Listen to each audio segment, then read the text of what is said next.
Apple Card is the credit card created by Apple. You earn 3% daily cash back up front when you use it to buy a new iPhone 15, AirPods, or any products at Apple. And you can automatically grow your daily cash at 4.15% annual percentage yield when you open a high-yield savings account. Apply for Apple Card in the Wallet app on iPhone. Apple Card subject to credit approval. Savings is available to Apple Card owners subject to eligibility. Savings accounts by Goldman Sachs Bank USA, member FDIC. Terms apply.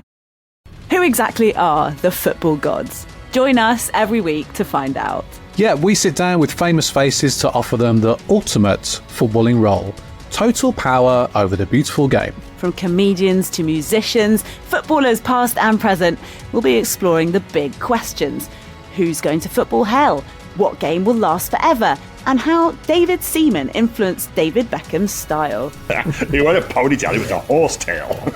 They copied me and I'm well happy with that. Given the power, how would you change football? Join me, Kate Mason. And me, Tim Spears, wherever you get your podcasts. Thanks for choosing this free Anfield Index podcast. If you'd prefer to listen to this or any of our other shows without adverts, then now's the time to check out Anfield Index Pro. With AI Pro, you can supercharge your entire listening experience. You'll not only get all of our podcasts without the ads, but you'll have them far faster with our Quick Publish feature available exclusively for subscribers. AI Pro also puts you in the heart of our sound studio, with an option to listen to many of our shows live and interact with the podcasters in real time as the shows are recording. Upgrading couldn't be easier. AI Pro is available on all popular podcast platforms, and we have our own apps for Apple and Android. Just head on over to AnfieldIndexPro.com and get started today. Hello and welcome to the 23-24 winter edition of the Transfer Committee podcast. I am Gags and I am back for this show, one night only, and I will be playing the role of, I don't know, CEO, manager, whatever, one of those things. But I am joined by the trusted group, my cohorts that you are here to listen to. Head of Scouting, Mr. Dave Hendrick. How are you doing, Dave? Long time. David? I'm tremendous, Gags. I'm tremendous. It's nice of you to, break your self-imposed banishment from podcasts. Though I do note you did a minefield recently, yet I've had no texts about an old school. It just tells me that once again you just don't care about the listeners. Well, Alan reached out to me, so I was waiting for you, but well, what we'll do is the transfer window's coming, so we do need to get together. I think we do need to get together to not do this type of show, but a more fun one, because the Mbappe rumors are back, and you know where they started. So hey, we'll get there. We'll get there. Thank you, Dave. Our head of data, Mr. Dan Kennett, Darth, as we lovingly call him. How are you doing? I'm all right, boss. How are you, mate? Been a while. I know, it's been ages. Yeah, I'm doing good. Very good, thanks. I know. Life is very busy. I think you may have done one UP this season. As an emergency stand-in, didn't you? Absolutely. Yeah. I did. I think it might have been at the summer holiday period or something like Bournemouth or something. It might have been. But yeah, otherwise you're definitely in the Supremo role now, just basically observing other people making a mess of things. Yes, I am. I am actually. Lots of decision making, lots of seeing how things are going. It's actually really nice to do. You've gone upstairs, Gags. I have. It feels great, I have to say, not doing the hard work that you guys are all doing, but I do appreciate it. And I did listen to the anniversary show. It was absolutely fantastic from Trevor and Dave. I need to tweet about that soon. Been very busy watching CM Punk. But anyway, talking of Mr. Punk, our head of finance, Mr. Mo Chatra, how you doing, buddy? Well, eating humble pie after you got it right around CM Punk and I didn't. I didn't. It's just luck, mate. Just luck. I did clarify that these things we get told by people and we believe everything that people in the know would know. We trust them. So, hey, it's all good. Anyway, we're here to talk. This is the wrestling recruitment pod. We will do a Fight Fever on this soon, and I think we should get some time with Mo and with Guy and whoever else wants to join it, because it'd be a bit of fun and talk and just dabble in it. But anyway, that's another pod we have, Fight Fever, coming soon. We are looking at a few positions today. guys, I think we said it was both fullback roles and the defensive midfield role. So as usual, we're going to go around. But I think first and foremost, I think we should go to head of finance and just double check what our budget's going to be for the winter, if that's okay. And also, what kind of, maybe if you want to update us on the non-homegrown thing, Mo, that might be good. Sure. So, very simply, we have 100 million to spend. We do know that we almost signed Caicedo for about 115 million. And obviously that didn't quite pan out. And then we went and signed the next best thing, if you believe some, a journeyman from the Bundesliga for nearly £100 million less than that. So if by the logic of the fact that we saved nearly £100 million on that deal, that hence is the funds that are available for this window. In terms of the non-homegrown player rule, there is currently one spot available. So if we did decide to sign a couple of non-homegrown players, then we would potentially have to look at either excluding a player from the squad or moving one of the players on non-homegrown players this January transfer window. The other alternative is to sign younger non-homegrown players who wouldn't count towards the maximum of 17 that we're allowed. So we currently have 16, maximum allowed is 17, but if they're below a certain age, then they don't count towards that. Okay, wonderful. Some decisions to be made later on, I think. Dave, shall we start with the defensive midfielder role, since that's the one I think where we could really do with some bolstering? Yeah, so this list was originally 9 players. It has been reduced to 8. It was broken up into ready-made options, young with big potential, and then kind of project players, so, more teenager types. So initially, the 3 in the ready-made category were Boubacar Kamara of Aston Villa, 24 years of age, just turned last week. We've talked about him before on this podcast. We've suggested him as a signing in the past. He is one of the best in the league in the position. He can also fill in across the defensive line. He's a natural leader. He's a good passer of the ball. He's outstanding defensively. The issue would be, would Aston Villa sell him in January? And the answer is probably no, unless you really are willing to go to the very outer limit of the budget to buy him. Cheick Doucouré was on this list, but he is now likely to miss the rest of the season with an Achilles injury, so there's no real point in us getting into the weeds on him. The other ready-made option then is João Palhinha of Fulham. He is 28 years of age, he'll turn 29 in the summer, but he doesn't have a huge amount of minutes in his legs. So he's played less minutes in his career than Marcus Rashford, as an example, and Rashford has just turned 26. So it could well be that you could get 3 or 4 good seasons out of him before he'd decline. And if you timed it right, you could probably ship him on to the Saudi Pro League, who are, I think, going to be the exit clause for every club who makes a big transfer mistake over the next few years, or has a player who edges past the point of being worth what they're being paid. 6'3", physical, powerful, dominant ball winner, good passer, can score a goal. I think he's proven himself in the league to be capable of playing at a higher level than Fulham. So I do think he's a worthy candidate. The 3 sort of good enough to start straight away, but have potential to develop significantly. Ezequiel Fernandez of Boca Juniors, who's played a starring role in their run to the Copa Libertadores final in what is genuinely the worst Boca team I can remember. Lucas Gorna-Dot of Red Bull Salzburg, who is a dynamic ball winner, great shielder of the defence, not as good on the ball as Fernandez, but more dynamic, covers a bit more ground. And then the third one is Mats Wiefer of Feyenoord, who's 6'3". Now, he's 24. He's a couple of years older than the other two.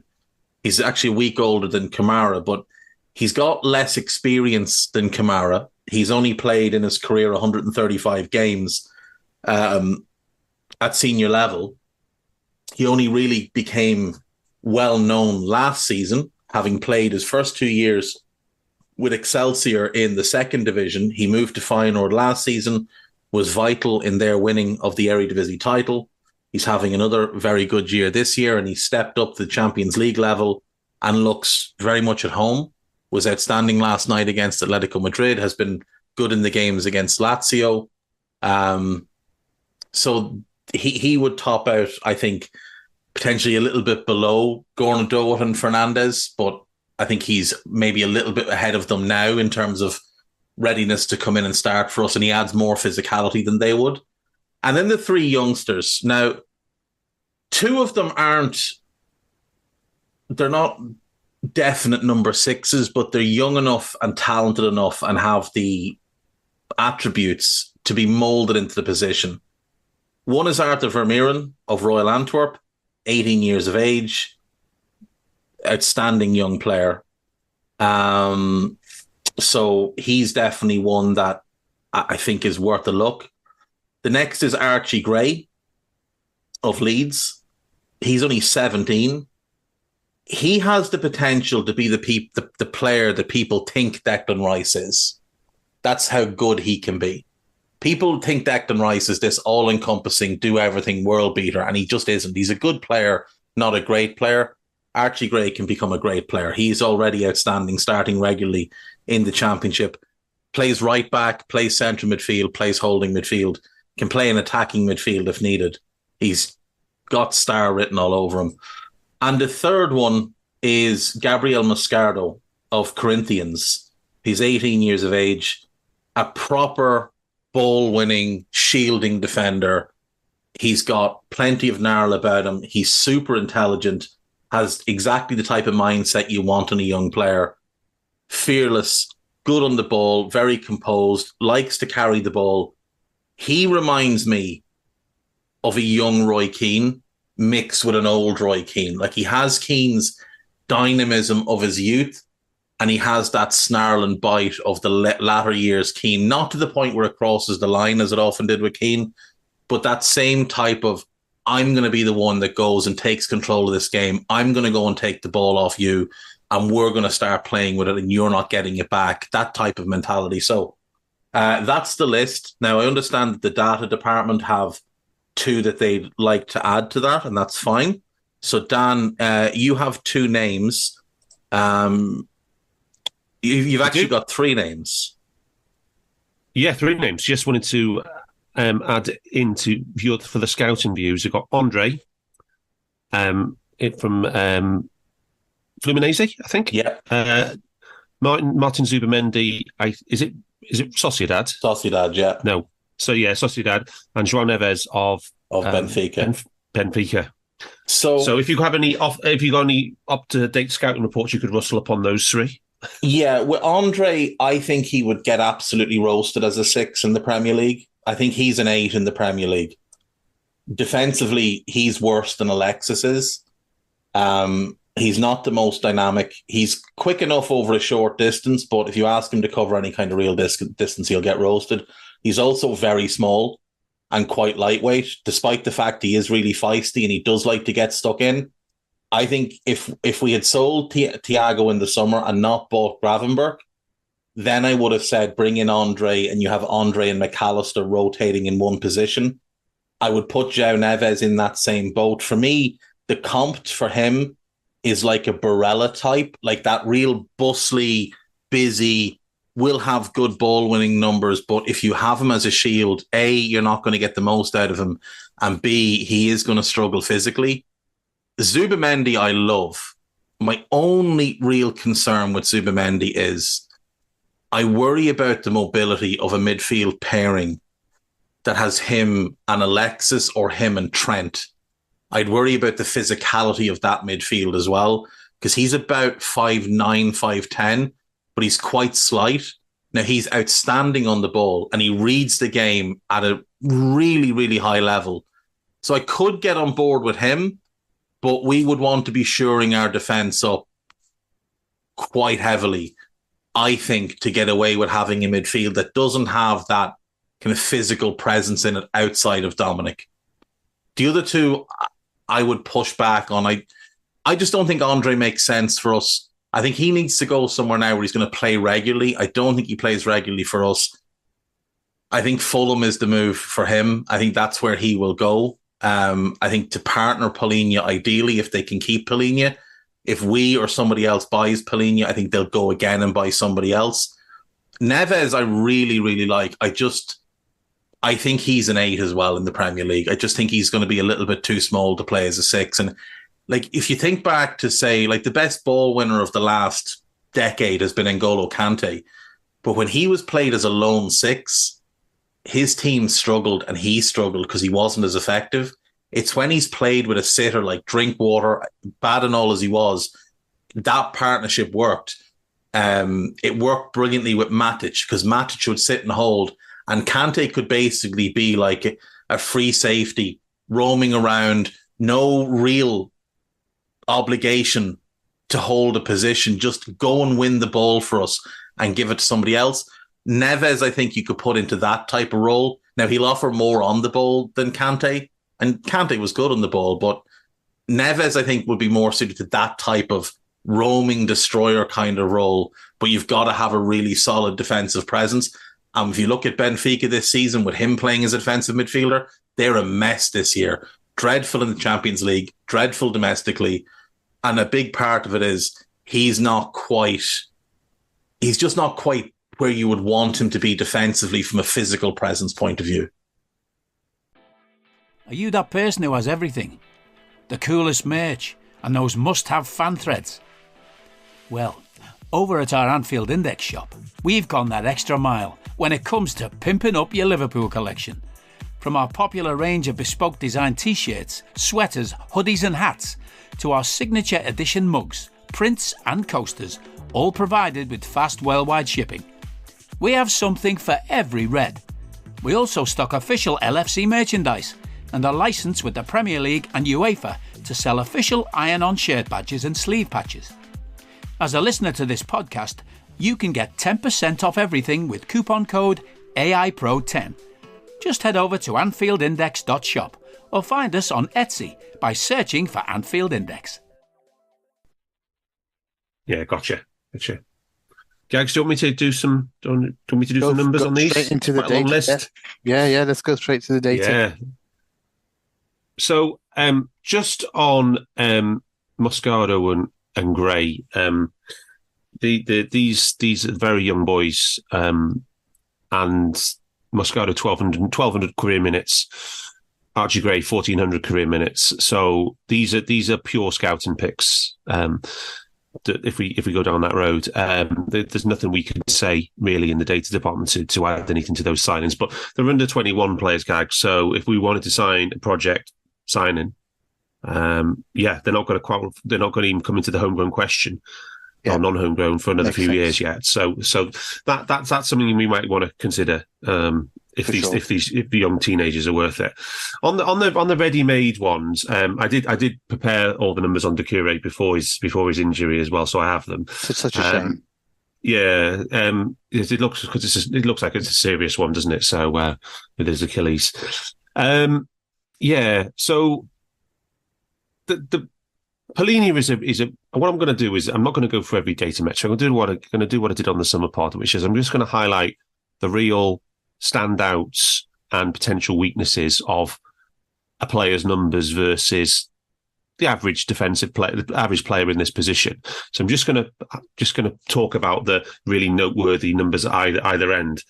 And the thing with Palhinha, which does stand out across all of Europe, is he's a bit of a tackle volume. He's a dual volume monster. He's not particularly prolific at the way which he wins them. He's just about average, right? But the amount of challenges he goes in for is quite something, and so that is particularly unique. So he definitely does get stuck in old parlance. And because of his height, I think he's the tall, along with Vifa, he's the tallest player on this list, which is good. And his aerials are a standout. And these aerials he's got 62% win rate, and that's in the Premier League. So that is good. That's a good thing to have. The issues with the concerns with Paulinho are all to do with stuff which isn't involving duels, basically. And even when you adjust for Fulham's possession, because Fulham are a less than 50% team, that it's not just the passing. It's not just the passing volume, which is low, and the carries volume. It's the actual accuracy at which he passes isn't great either, particularly short passing. So, yeah, if you wanted some, I mean, for example, Kamara is really good at what you would call the recycling. That's one of his statistical standouts, the way he controls the ball and the way he recycles in his short passing. So that is that's something I would have a nagging concern with Paulinho is, okay, yes, he can destroy stuff, and he's quite big. Other than the age, of course, but Dave said there's mitigating factors on the age potentially.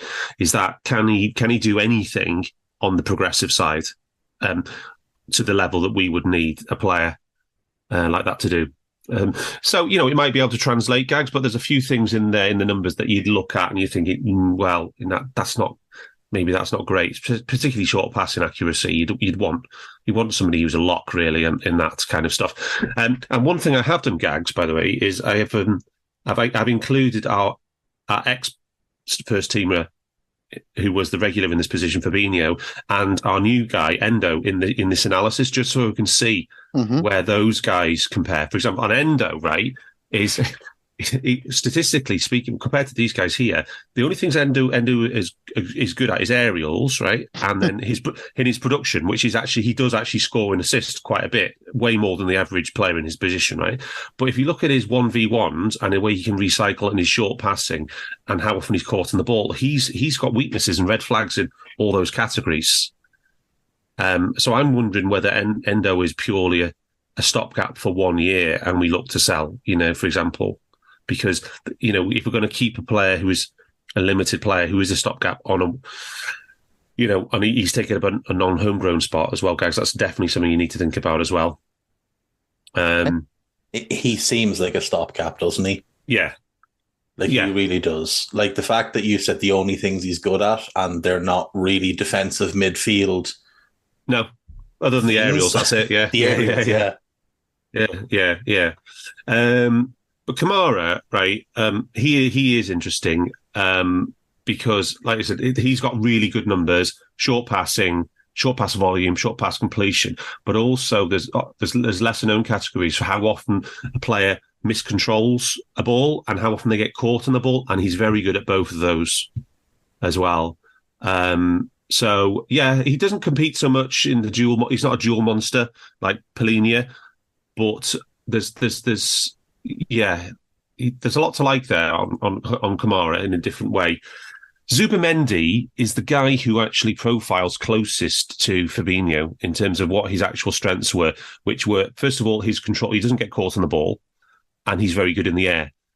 He's also got, but he has got a low dual volume that could be his style. It could also be the impact of the Spanish league there, and he doesn't try to progress the ball himself. He's not a carrier or a dribbler from deep. So you don't expect him to see him do any Joel Matip style surges, Gags. If that's what you want in from occasional bursts from your six. But Zubimendi, say he's just under 6 foot, but like Dave said, he is fairly slight. But yeah, his ability to recycle and to not get caught out on the ball, I think that's a definite positive. But yeah, so if you wanted somebody who had similar strengths to Fabinho, then he's in that profile. Andre, if you want somebody who is a dictator from deep and a conductor, his passing, everything he does on the ball is outstanding. He's the best player on this list by a mile. And that includes his passing, his short passing, and his long passing, his creativity, his take-ons and his carries.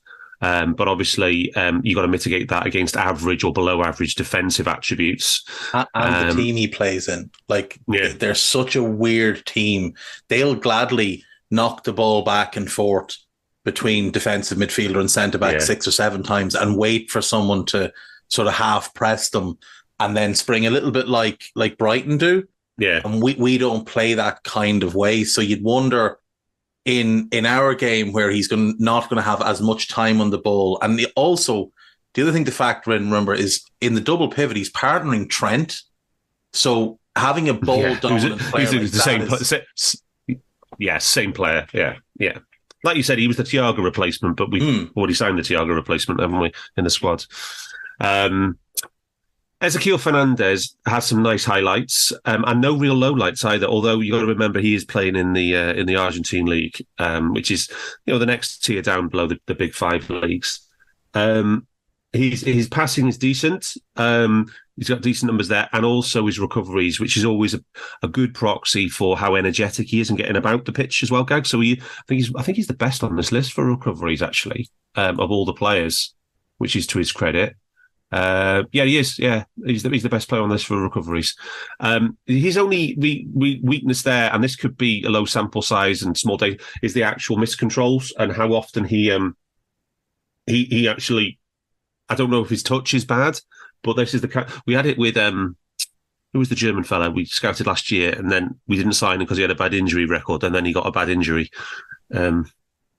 Gladbach lad. Manu Kone. And we said the same thing about Kone last year, that he's got this weird number in stats where he looks like he miscontrols the ball a lot. And you said, Dave, it's because he gets in, he basically spends his whole match fighting with somebody, like in terms of like dueling with somebody. So he's always in real close proximity to somebody, whether he's being fouled or in the process of fouling somebody. And, maybe that reflects in the miscontrol. Iki would be the same as well. And the other thing with him that I've noticed is, he'll often try and use his touch to play himself into space.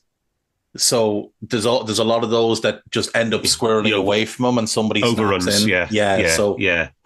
They'll all factor against him as well. He does have, he's a really nice passer of the ball, but he's one of those players that might think he's a slightly better passer than he actually is. Right. I don't know if that reflects in the data, how his passing stats are, but there's just sometimes he plays balls and you think that's a little bit ambitious now for what you're actually capable of at this stage. Yeah, and I know it's Argentine League versus Premier League, but he averages 276 progressive meters in passing, right? And that's second on this list to Andre, right? And for example, João Palhinha is 130 meters per match. So he's almost more than double in terms of progression. So there's definitely something to look at there with Fernandes for sure, in terms of that, because he does have some nice features in there. And, it's not like we haven't, teams in the Premier League haven't bought players directly from Argentina, and they've turned out to be pretty good straight away. Mats Wife, another interesting one here, because he is a big player. He's 6'3", same as Palhinha. Doesn't have many weaknesses in the data, but we do have to be careful because he is playing for a good team in the Eredivisie. Like we always say, there is a big Eredivisie tax on players, and so he's got good passing numbers. He's got good production in terms of actual end product. He's very good in the air, and he's also far more of a dribbler from deep than, say, Palhinha is, who doesn't dribble at all, actively avoids it. Whereas Wife has got some decent dribbling numbers. And he's doing almost 5 aerials a match for Feyenoord. So the thing which I like about him is you've got this year's Champions League group campaign to say, okay, to test him against, where you've got 6 matches against higher quality opposition. And he's had a pretty decent campaign, I think it's fair to say, Dave. And his data it's holding up, if you like. I would say high opposition and Celtic. Brendan in Europe. Yeah. Well, yeah, I mean, Atletico Madrid and Lazio are both good teams, particularly Atleti this season are playing very, very well. And last night, I would, even though his team lost, they lost 3-1. Funnily enough, they scored 2 own goals in that game. But I would say he was the best player on the pitch in that game last night. Mm. Oh, by the way, Dave, did you know that Brendan Rodgers has the worst record, I think, of any Champions League coach to manage at least 40 matches? If it wasn't for the fact that record will continue to get worse and worse, I get it tattooed on me at this point because I dislike him that much. Yeah, I just saw that somewhere this week on the Champions League show. Yeah, but FIFA, and the only minor possible wrinkle is his actual own 1v1 rate, which is slightly below the average for the position, but only slightly, not massively. But otherwise, no real weaknesses in the data, so that's really interesting.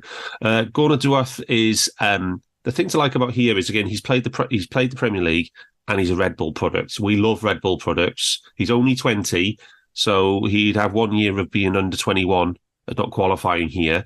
I think, though, it's fair to say, Dave, he is on a lot of teams' radars. Yeah, very much so. He was the player that Brighton seemed set on in the summer as their Caicedo replacement. And then they obviously went for Carlos Baliba instead. Whether that was just that Salzburg weren't prepared to sell him or not, I don't know. The only real knock I could have on him is that, as with pretty much every 20-year-old player that's ever existed, he's a little bit inconsistent. But aside from that, I think from a physical point of view, like, he's 6'1", he's strong, he's rangy. Like, if you stood him next to Fabinho from just a pure eye test physical point of view, he's very similarly built to Fab. He's a bit more dynamic than Fab, but has that same kind of wiry strength as well. Yeah. So do you have recommendations, stuff? And Gorna Duath is the only data we have is European data for him on Salzburg. We don't have Austrian League, I'm afraid, Gags. But he is in demand, so I think it's fair to say he is well liked across Europe. And the same with Vermeeren, again, Belgian league there. But yeah, he's a pure project player. He's only 18. So, I mean, Kamara looks good, right, in the data. The issue is there is availability. How difficult is it to make that deal with Villa? If we're going wider, I'd have to say, if it's a pick, if you have to pick between Palhinha and Vifa, I will go for Vifa because the data is fairly similar. He's got more strengths to his game in terms of his dribbling and his carrying, and he's not going to have the Premier League premium in terms of money, and he's 4 years younger. Yeah. So he's probably half the price. Yeah. So and he's attainable. You can get players out of the Dutch league, right? Although maybe we could have. Anyway, we're not going to go there with our Dutch players. A third of the price. Of the price. Yeah. Fernandes is definitely worth a look because there's nothing wrong with his data at all. It's Argentinian league, but that has translated well for a lot of teams, in recent years. So he is definitely worth a look. And Zubamendi is definitely worth a look as well. He's 24, like Vifa, and then the other ones are projects. So maybe not. Maybe Fernandes might be more achievable than Gorna Duath, and then you've got Archie Gray and Moscardo, who are just teenagers. So, and they would be pure projects. Okay, thank you, Mo. Do you want to go through the prices of these guys? Yeah, sure. So let's start with the more established players. So Boubacar Kamara. I initially valued him at 55 million, but then upon further consideration, I thought that might be slightly on the lower side. The Lavia transfer fee, which was higher than that, has been a bit of a benchmark of sorts for players in that position. So I think if that player with his lack of experience went for a fee close to 60 million, I don't think Villa would be looking to depart with Kamara for less than that. So I actually think that we're probably looking at around 65 million, if not more, to tempt Villa. The same valuation I've actually applied to Palhinha. He is a player whose contract extends for another year beyond that of Kamara's, all the way through till June 2028. And though he is 28 years of age, we do know that he nearly went to Bayern for a fee that was lower than that, but not too far off. But obviously, with the Premier League clubs, there's always a premium to be paid. So I think 65 million is a fair valuation to potentially tempt Tony Khan to do away with Palhinha. Moving on to some of the other players. So Ezequiel Fernandez of Boca, I value at 20 million, which would be actually a record transfer fee for that club. Also a player who will be on relatively low wages as well. Lucas Gournadoit is a player that I valued slightly higher at £30 million. Obviously, playing in Europe already, and for a club that is well versed at selling their talent for a premium, I think £30 million is a fair valuation. That's Wifa is a player that I valued at £20 million. Though his contract does extend through till 2027, Feyenoord traditionally don't sell their stronger players for huge transfer fees, so 20 million should be enough to price him away from there. Moving on to Miran, he's a player that I actually value at 25 million. He's a player that has attracted a lot of interest from a number of the leading clubs around Europe.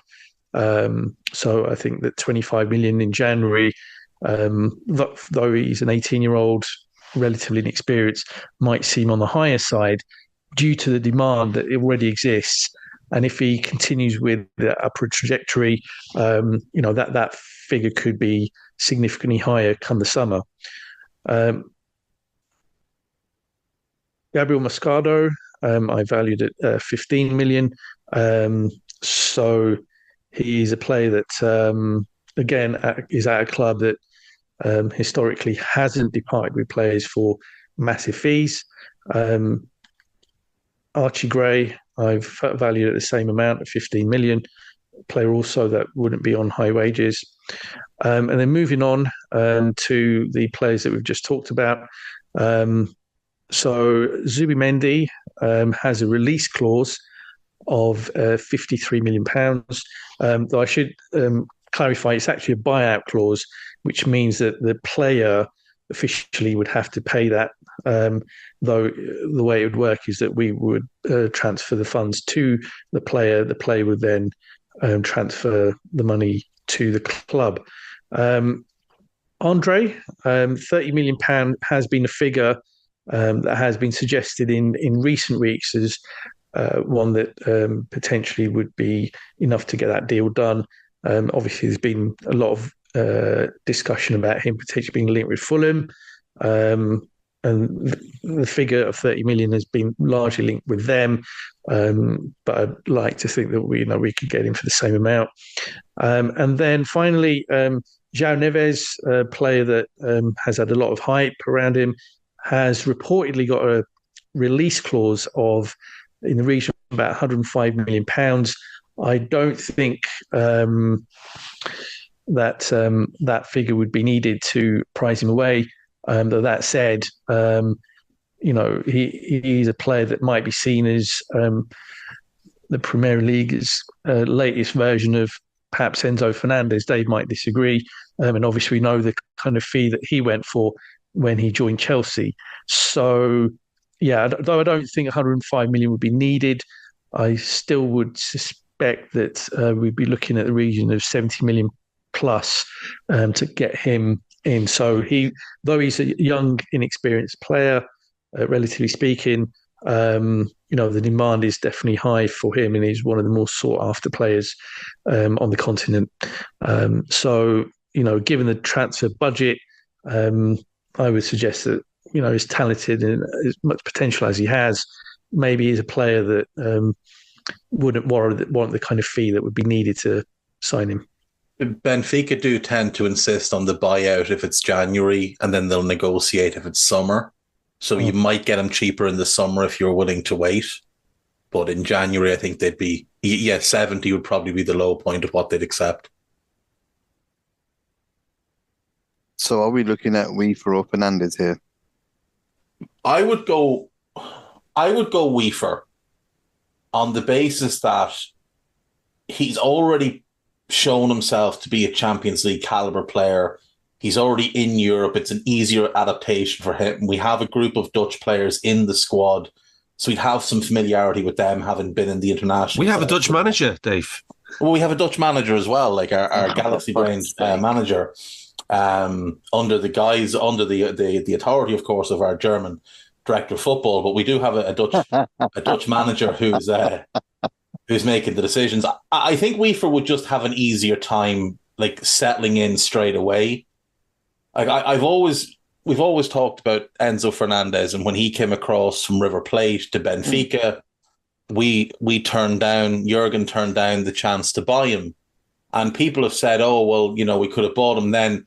The thing is, there's no guarantee that he would have immediately settled in.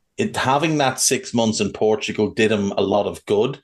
Now, you can point to Julian Alvarez, but he did have basically 12 months of being useless before he became useful for Man City after the World Cup. So I don't know. It's hard to know how Ezekiel would settle in. The other thing to factor in with Ezekiel and with Andre is, like, they're just finishing their domestic seasons now. So you'd be asking a player coming from South America, if they were coming in to be a starter like Ezekiel would, you'd be asking him to basically have a month off and then come straight back into another season, which is a big, big ask. The difference with, say, Moscardo would be you'd be bringing him in as a project. He wouldn't be coming in as a starter.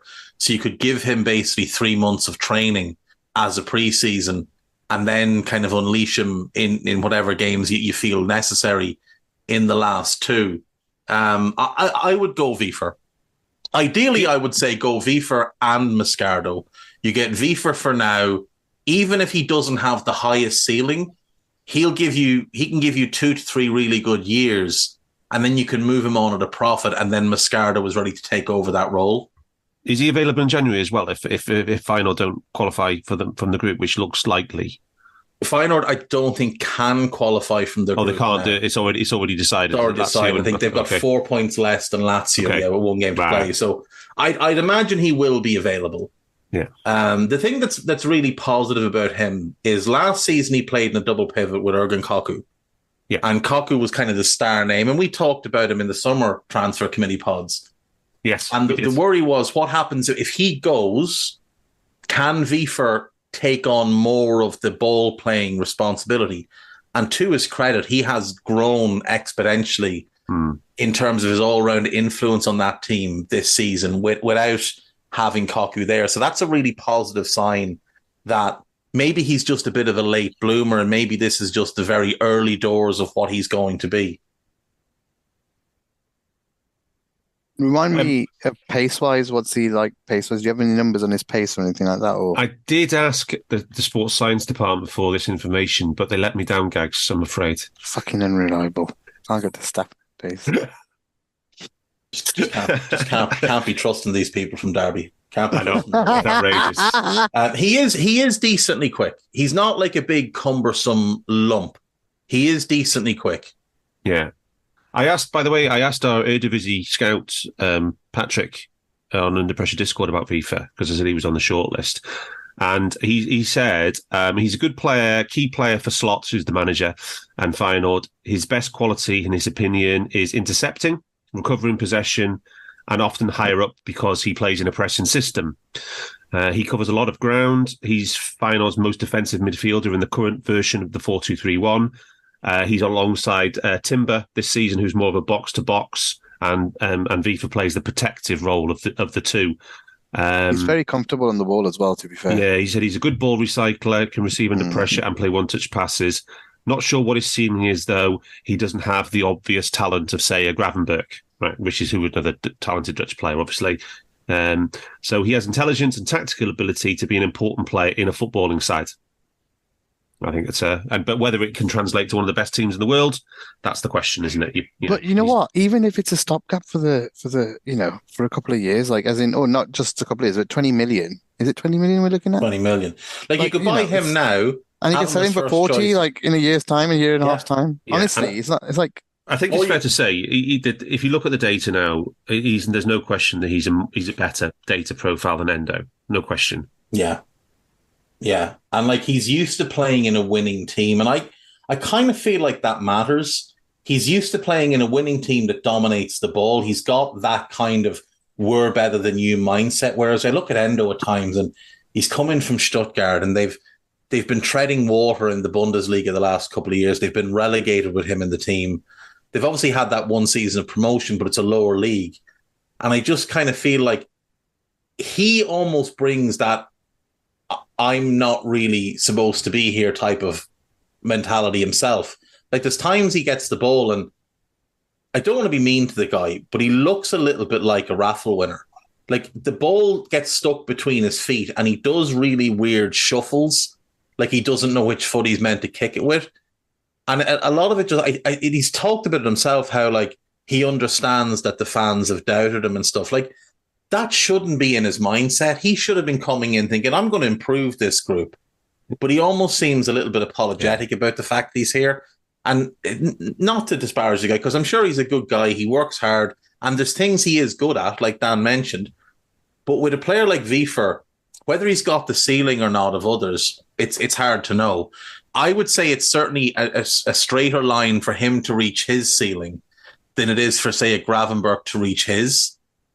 Because even though Gravenberch's will be a lot higher, I think there's a far higher chance of Wiefer reaching his potential. So I just shared in the chat, Gags. I just shared the scouting profile from FBref on Wiefer. Now, the reason that I shared this with you is because it's very rare to see the player, well, the defensive, which is the bottom section, versus the attacking, which are the top two sections. Because if you're on a good team in a dominant league, right, you expect to see big bars on the progression and anything to do with passing, yeah, because you're on a dominant team, right? But at the same time, if you're on a dominant team, you don't expect to see big bars on the defensive attributes because you don't have much defending to do. Wiefer has got the big bars with the tackles, the interceptions, the blocks, the clearances, and the aerials, alongside the big numbers for being. Is there a tax though? There will be a tax, of course. There's always an Eredivisie tax, but certain things will. For the price you're paying, it's well worth it for just to get us by, because obviously, nothing's standing out at the moment that's available, and in the summer you can go big for someone instead. So he looks a better bet than Endo, who we signed as our starting cup. So you could say after 12 months, you could say we'd look to sell him on, and Wiefer's coming in the team. I mean, his price is such at 20 million that there's a rumor, and I don't know how much more than that it is, but there's a rumor that Boubacar Kamara has a buyout clause in his contract that kicks in the summer of 2024 if they don't make the Champions League. But signing a Wiefer now wouldn't rule out the fact that you could go and get Kamara if the buyout was 45. Especially if you move Endo on. Yeah, exactly, because you're opening up then another spot. So then you'd have the two of them, and both, well, Kamara has that great versatility, so if you need to pop him here, there, or anywhere, you can, and you have Wiefer to come in. You also don't need to worry about one of them getting injured because you've got the other. In certain games, you could throw them out there together because Kamara could fill that old Gini Wijnaldum sort of second number 6 role if you wanted to go and defend a lead in a European game or whatever. If you wanted to go to the Etihad and bank in and try and hit them on the counter, you could do that. So I would say I would go for Wiefer. To be honest, I would go for Wiefer and I would go for Moscardo, because I think that just locks that position up for us for the long term. I think Moscardo will overtake him in a couple of years. And then if Wiefer is comfortable staying in a backup role, great. If he's not, you'll guaranteed to make money on him. I guess to say on Moscardo, right, on his data profile, Gags, he's got nothing on the top. No goals, no assists, virtually zero. The bottom one's tackles, interception, but the full 95, 99%. He's a monster defender. It's pretty clear what type of player he is. He's a monster defender, but he is comfortable on the ball. He just doesn't. He doesn't venture into the final third. Yeah. Absolutely. So that's for other people to do. The only one I'd say about on Fernandez, to Dave's benefit, is that his second most similar on his data profile is Ugarte. And I know how much Dave loved Ugarte. So we didn't get him because he went to PSG, didn't he? So, but yeah, if PSG buy Moscardo as they're rumoured to be looking, we should throw in a bid for Ugarte in the summer. Defo. Yeah, Defo. Why not? Like, can the finance guy mention the elephant in the room, though? Yes. Which is the fact that our current right back has expressed a strong desire to move into the centre of the park, and whether, if that is accommodated, whether that has any bearing on a decision about who we sign for the DM role. I would suggest that if Trent moves into midfield, we're moving to a midfield 4 with a back 4 and a front 2. And the person that drops out will be whoever the left winger is. Be it Diaz, be it Jota, be it Gakpo. I think that's what would happen. We go to a box midfield of Trent plus DM, as it is now, the same midfield setup where the 2 8s basically play as 10s when we have the ball, but they play even wider when we don't.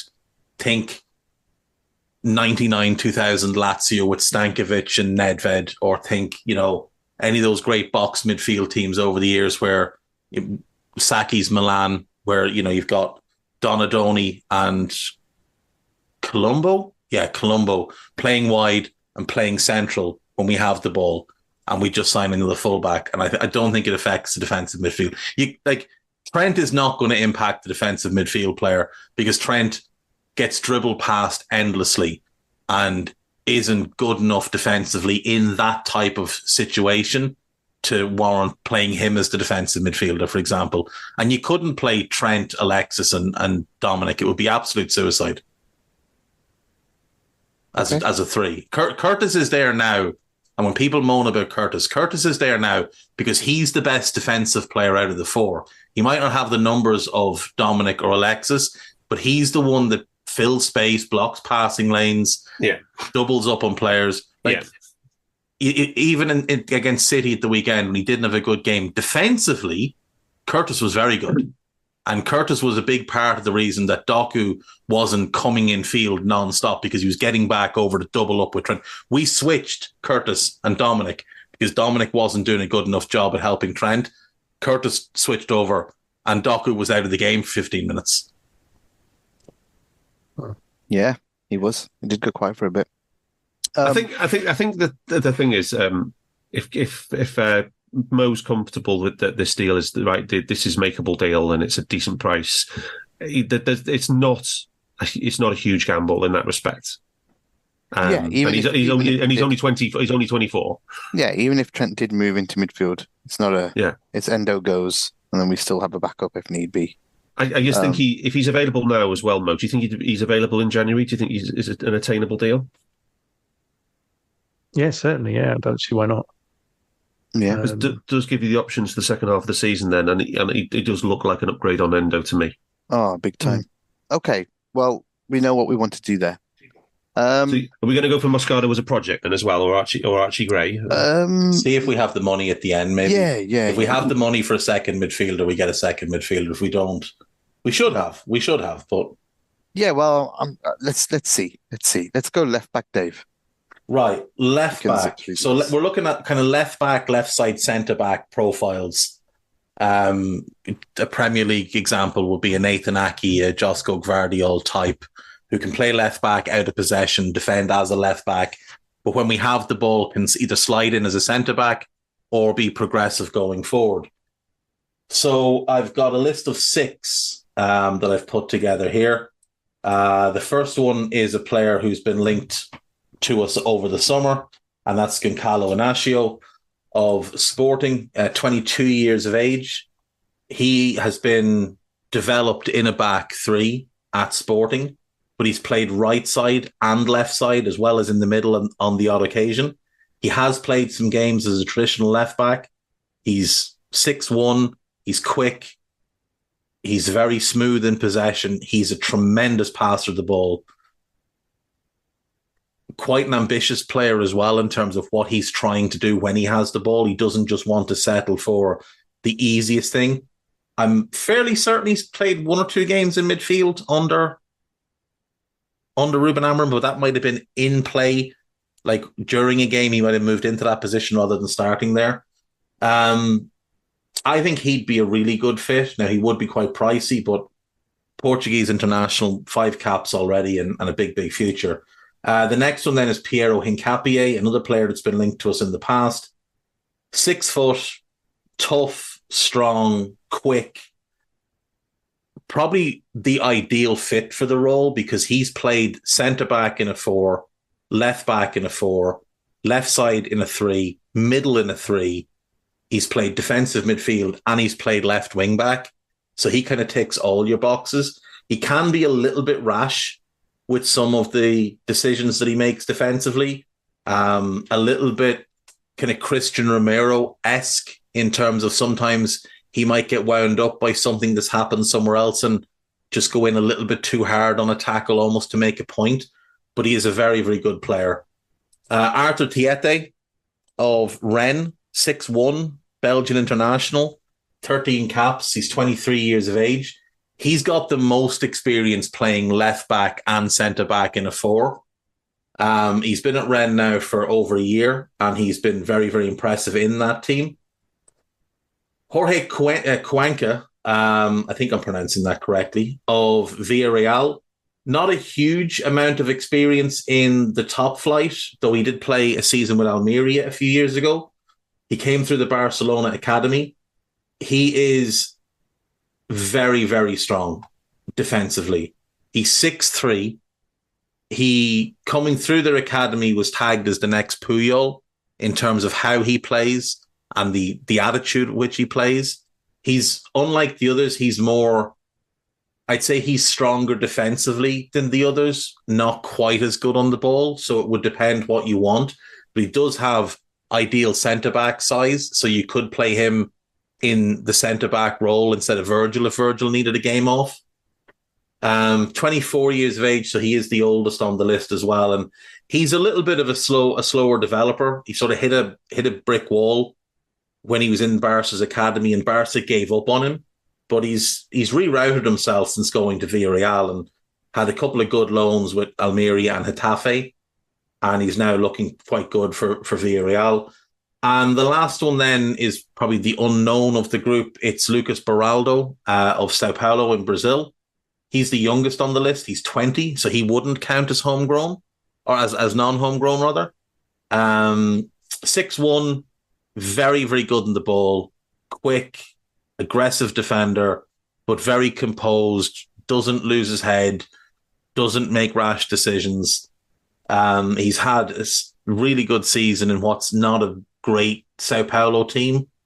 He does stand out in that team quite a bit. I think he'd fit the role quite well. I think they all fit well. Cuenca's probably the most centre-backy of the lot. Thiete and Hincapié probably the best in terms of being a left-back.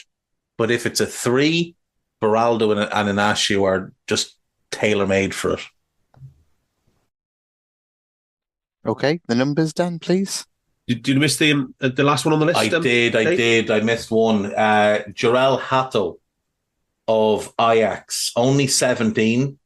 Now, from a ceiling point of view, it's him with a bullet point. He is a super talented young player, 6 foot, little bit slight, but he'll fill out as he gets older. But he's already played 36 games for the Ajax first team, or 33 games for the Ajax first team. So plenty of experience already at 17, and not a huge amount, obviously, but for a 17-year-old, it's a lot of experience. It's unusual to see a centre-back getting into any team as early as he did. He's also played quite a bit as a left-back, but he fits well in either spot. And like, he's a 2006 birth, if any of us want to feel really, really old.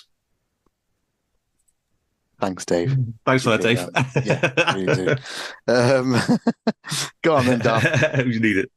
Yeah, so this is a bit of a redux, actually, Gags, because 2 of these players made the shortlist in the summer. And I was really pushing for Piero Hincapié back then, but we ended up signing Mickey van der Ven, who's actually gone on to be a real success for Tottenham before he got injured. So, yeah. But Hincapi, I did look at it and I thought, hang on, his numbers have barely changed since the summer. What's going on there then? Is he injured? No, he's not injured, but it looks like to me, Dave, as far as I can make out, he started the season with suspended, and then basically, because Leverkusen have been doing pretty damn well this season, he's basically had to wait his time to come in, and he's just basically been in the Europa League, and he's only really just got back in the team. Is that pretty much how it's been? Yeah, I mean, they started off like a house on fire. The fire has not extinguished at all. They've been remarkably good this season under potentially the next Liverpool manager, Xabi Alonso. Yes. And he was sticking with the guy with the hot hand. He was sticking with the guys who were playing really well for him. There was a suspension or an injury. Hincapié got in, and Alonso just stuck with the same thing. You got in, you played really well, you're going to stay in. And that's just how it's going to be. I'm not going to go back to the guy that had the jersey just because he had it. He lost it. It might not have been his fault, but he lost it, and now he's out. Hello, I'm here to annoy you. I'm here to annoy you into listening to more of me and more of others on EPL Index. We don't just have the Anfield Index stuff. We've got EPL Index as well, which covers the entirety of the Premier League. And we have 3 podcasts and a whole bunch of really good writing on EPLindex.com. The podcasts are my own Two-Footed podcast, which is every day at 4 p.m, Monday through Friday, covering the whole league. We have A Tad Predictable, hosted by Tadiwa. You know Tadiwa, he does Anfield Index. He presents A Tad Predictable before every Premier League match week. And then Kevin De Vries and his crew on the EPL Roundtable, they're every week after the Premier League match week.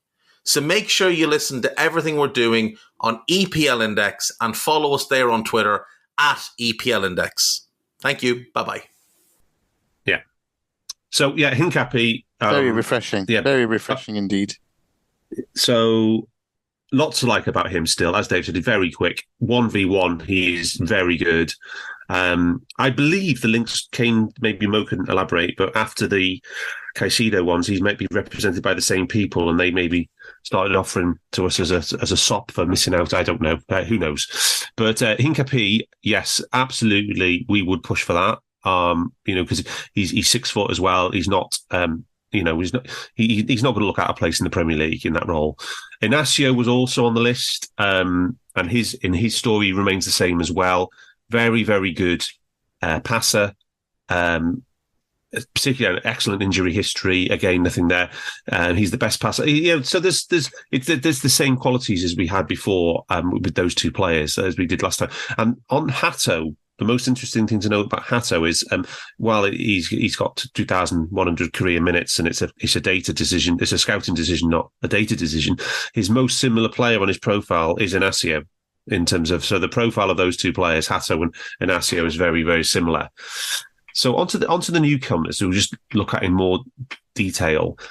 Thiate, he looks really interesting because he's, as Dave said, he's actually played centre back and he's actually played left back, and we do need to think about centre back replacements as well as pure centre backs, Gags, don't we? We know this.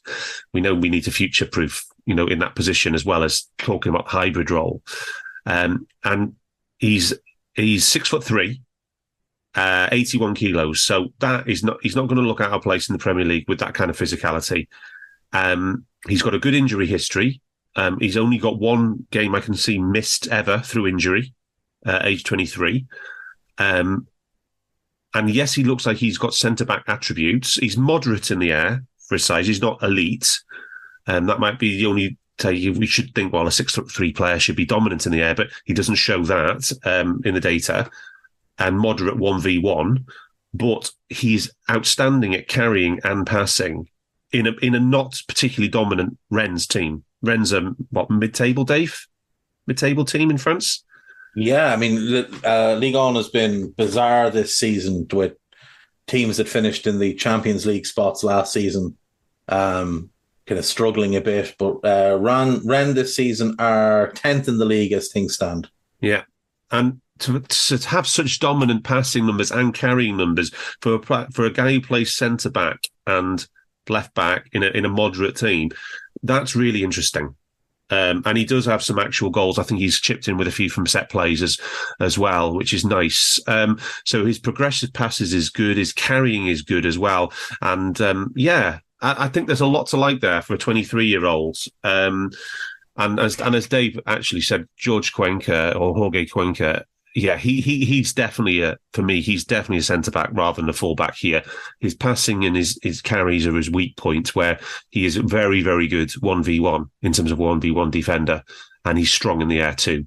Again, another player with a good injury history. All these 4 players, Ignacio, Hincapié, Fiate and Cuenca, have all got excellent injury history. So yeah, it depends. He looks like a pure centre back on the data. Doesn't look like he could play the hybrid role in that way, in terms of because he may not have anything going forward. But Hincapié, Fiate, possibly Ignacio, depending if you want a passer first and foremost. And then the two scouting picks would be up to you guys, Beraldo and Hato, the teenagers. Yeah, sounds good, Mo. Numbers in terms of prices for these players? Okay, so firstly, if we start with Ignacio, he has a 60 million euro release clause based on his most recent contract, which equates to about 52 million pounds. And as Dave mentioned just earlier on, Portuguese clubs generally do tend to look for the buyout for the release clause to be triggered if they sell in January. So that's the amount we'd be looking at for him if we try to sign him in January. Hincapié is also valued at the same amount. He also has a release clause as well, reportedly, of 60 million euros or 52 million pounds. And touching on the point that was made by Dan relating to his agent, yes, he is the same agent that represented Caicedo, and we all know obviously how that turned out. That said, I believe that we have a reasonable relationship with the agent, despite some reports that suggested that we were disappointed in how he handled the situation. Apparently, those, to quote James Pearce, reports were wide of the mark, and in fact, it was more the player having decided that Chelsea is the club that he wanted to move to. That was a determining factor, not the agent trying to extract maximum value from any of the two interested clubs, either Liverpool or Chelsea. The cow dung off that statement by Jimbo. The big bag of money the agent got is the reason he went to Chelsea. The player had very little say in it. Surely the length of the contracts as well. Yeah. The player, the 7-8 years, was it? 8 years, 8-year contract. The thing with that as well is it's known that the player owed the agent quite a significant sum of money, because the agent had been basically paying for everything for a couple of years while he was earning peanuts, and he was basically at the whim of what the agent wanted, and the agent was given the large bag of money by. We have heard in the grapevine that Hincapié is being offered though as a sorry. Kind of, yeah. That agent is a dreadful gang of lads though, so might be one to avoid.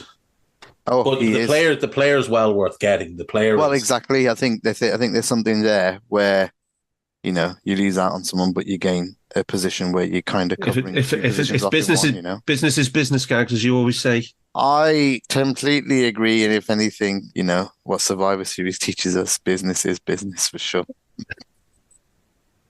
Sorry, to get that reference in. Business is business.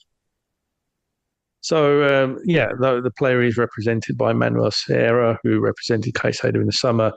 That by no means rules out any deal for the player. And moving on, Chate is a player that's valued significantly less at £30 million. He also, like the other two players, has a contract that extends through till June 2027. So a good 3.5 years left on that deal. But nonetheless, significantly lesser transfer fee involved there. And also, he's a player that will be on less wages than the other two. So potentially he would be coming in on a lesser wage compared to either a Hincapi or an Asio. Cuenca is a player that also would be available for a much lesser fee. So I valued that deal at £20 million in terms of the fee for that player. Beraldo is a player who I value even lesser than that, which is at £15 million. Again, Sao Paulo is not a club that historically commands huge transfer fees for their prized assets. And so I think that amount would be enough to tempt them to sell. And then finally, Hato is a player that I value at £10 million. Though he has obviously considerable potential, he's also a player whose contract ends in just over 18 months' time. So really, either this window or the summer is a point at which Ajax really need to look to extract maximum value. But I would argue that it's really when the player has 18 months left that they can command the most for the player. So I think £10 million would certainly be enough to tempt Ajax to sell. Okay. So after that, recommendations then, guys. Overall, what we would want to do. I mean, Gags, just on the two players that Fiate and Hincapi, I guess put it into the group for you to see the stories that they have in their data in terms of their data profile, who they're most similar to. So Fiate's are all ball-playing centre-backs, Joel and carriers, Joel Matip, Matthias de Ligt, Lewis Dunk under and at Brighton and Raphael Varane. So you can see the type of players there that Fiate is closest to profile into. And Hincapi, on his top 10 list, are Bastoni, Nacho at Real Madrid, Ibu at Liverpool, and Levi Colwill at Chelsea. So I think that tells a nice little story about the types of defenders both of them are. And I think it shows you how strong Fiate is in his carrying and his passing. Yeah, it depends on what we're looking for in terms of how we're. Are we looking for a Matip replacement? Yes, I think we are looking for a Matip replacement as well. But I would say though he plays right side though, right? Matip to Virgin. Mm. We cannot replace. I think the Matip replacement we can look for in the summer. Yeah, like the thing we're really looking for now is more an Andy Robertson upgrade, like to fit the system, and also for the long term. And if we're going to go back to a traditional back four at some point, Hincapié is probably the better fit. If we thought we were going to play a long-term back three, Tiete is probably the better fit. Inacio's really good for either. I would say they're the three we should be kind of looking at. I agree.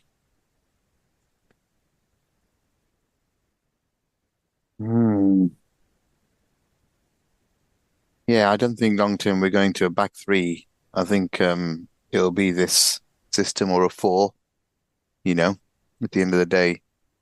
So I think maybe Hincapié does, I've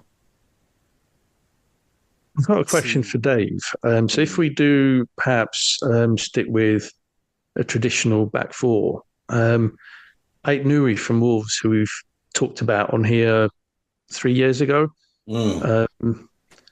would you be tempted to go for him above any of these left centre back type players? In a traditional back four, yes. Yeah. Like in a traditional back four, definitely. I think Ait Nouri's potential is sky high. The only slight concern I have about him is he does seem a little bit prone to some like niggly muscular injuries that keep him out for a game here, a game there. But yeah, I would go for him over. If we were doing a list of left backs, he would be very high on that list. And like we'd be talking about like Purvis Estupinan and players like that as well. It's just we kind of have to buy for how we're playing right now. And right now, that role is kind of a combination of left side centre back, left back, and a little bit of left wing. And the one that does fit that the best is Piero Hincapié. He is the one that fits best into how we play at this minute, what we're asking Robbo and Costas to do when they play that position. Hincapié is the one that fits best into that. Yeah. He is only 21 as well. So it doesn't count as non-homegrown for this season. No. But they are challenging, Leverkusen are challenging for the Bundesliga, aren't they? Yeah, so they might not be willing to sell, which I think obviously... Now, I think in the summer there was talk that the price was going to be like 35, but obviously Mo's is adapting that for where they are now. So it might be the thing that if you get to the summer with Hincapié, you could get him a bit cheaper.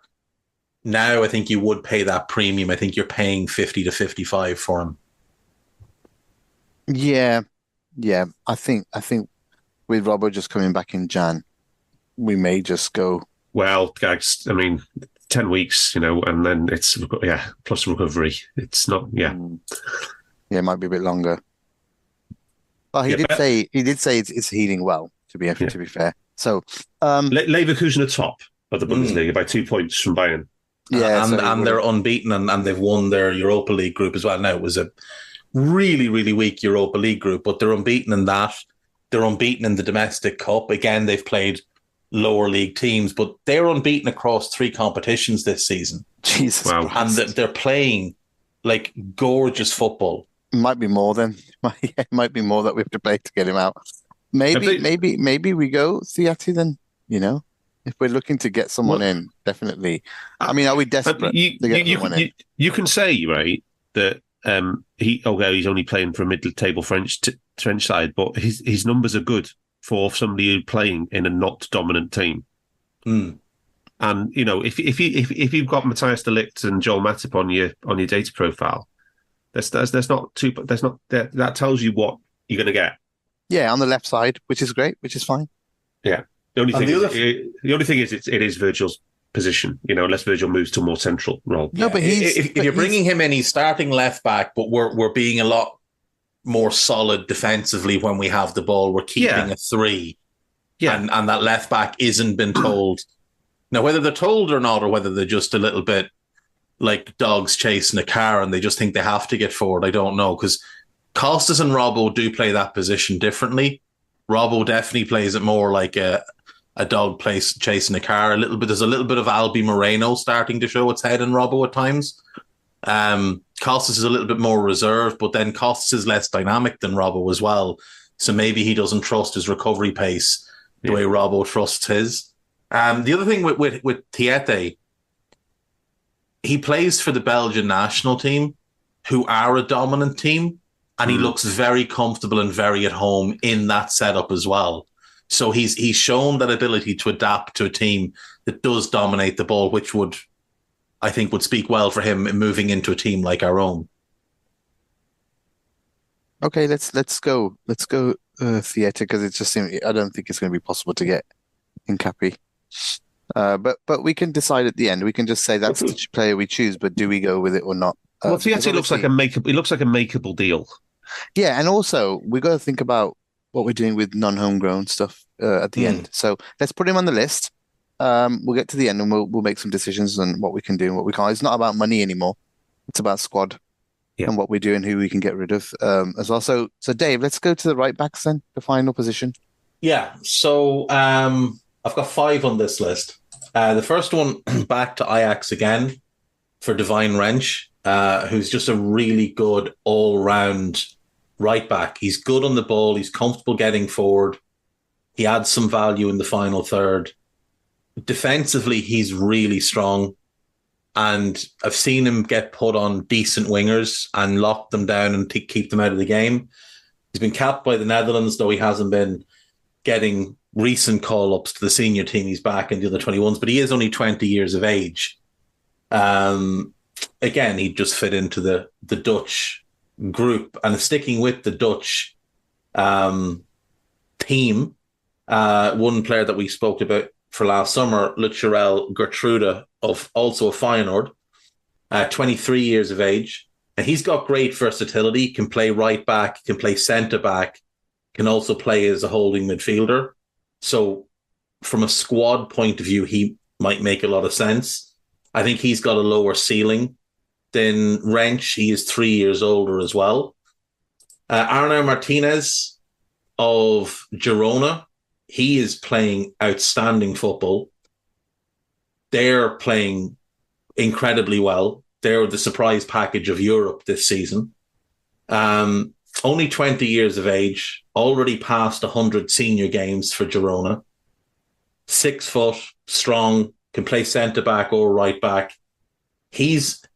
I'd tag him as sort of a Branislav Ivanovic type of right-back, and I think that's kind of what he will develop into.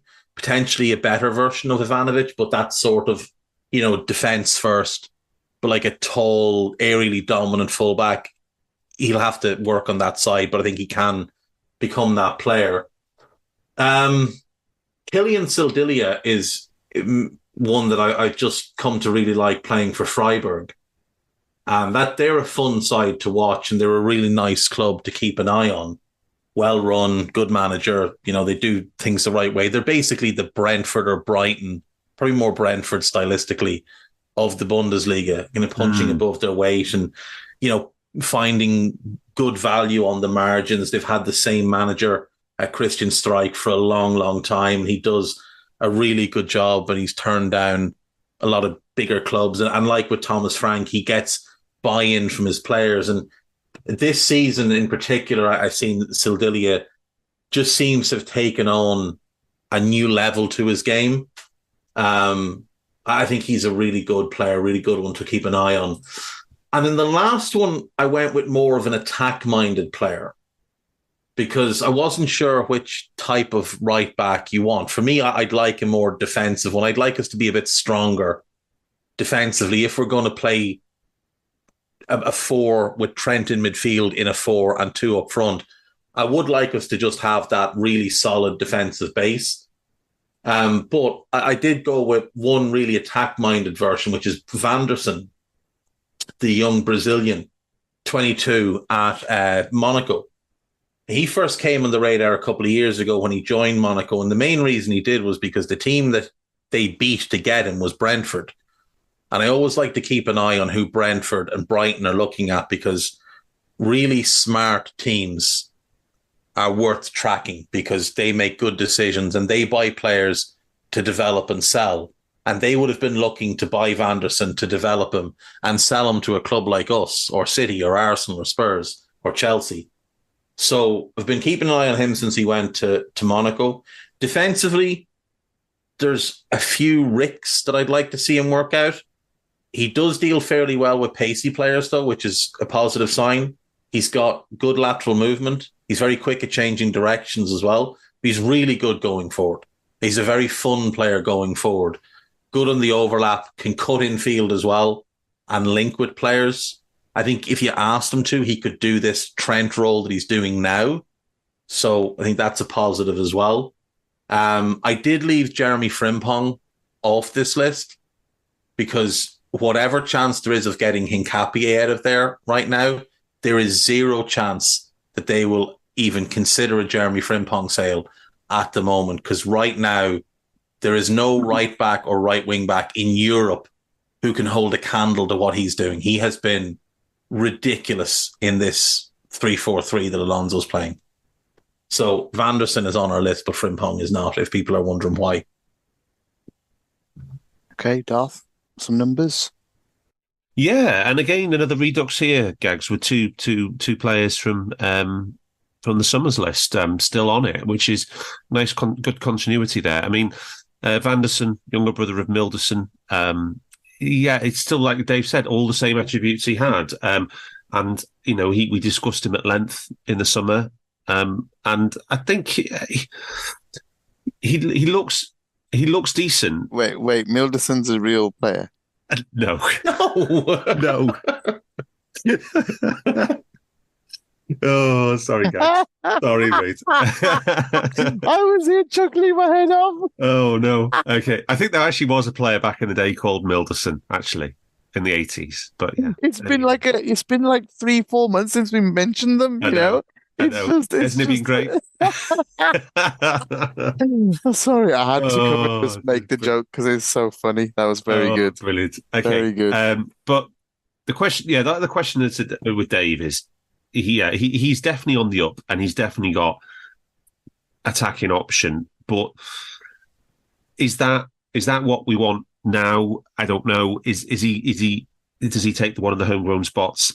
I'm not sure. But if you go back to a back four with a conventional right back who's attacking, then he could be a good one. The other one from the summer was Gertrude, and pretty much what we said then was he only got the Eredivisie data to fall back on, and he's another one now who's now got the Champions League campaign from this autumn to fall back on. And again, just like FIFA, he's proven to be a pretty capable player in the Champions League, and he is 6 foot. He's 23 years old, and he's definitely improved some of the things that you had questions about when you're looking at the pure Eredivisie data, because he's no question he can play in a pressing system, because that's what he does with his manager. There's no question he plays a lot of continuity and build up, and even inverting to some degree, or quite a large degree actually. And the questions were more about his off the ball stuff, and his data, his volume of the dirty side of the game, Gags, has beefed up a bit this season. And one thing that does remain high though is when he actually does get involved in 1v1 duels, his win rate is extremely high, which is always a good thing. If you can actually withstand players who are dribbling at you, that's a good trait to have. And Gertrude does seem to have that one, even if he doesn't actually make that many tackles and go and do many duels himself. But yeah, on the ball, he basically profiles like a Trent dominant level player in terms of his passing and his creativity in the equipment. Obviously, Eredivisie tax, and stuff, but useful, depends on the price. He's most similar. He includes Julian Timber, the guy who went to Arsenal and got injured in the first game, and Inacio on his profile. It tells you what he's like with the ball. Wrench, yet another, as Dave said, yet another Eredivisie product. And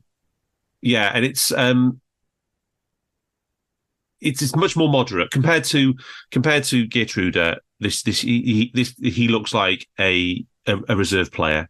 He looks like somebody who you pick up in an emergency. There is not very much going forward in terms of the carries, the take-ons, on the production from him.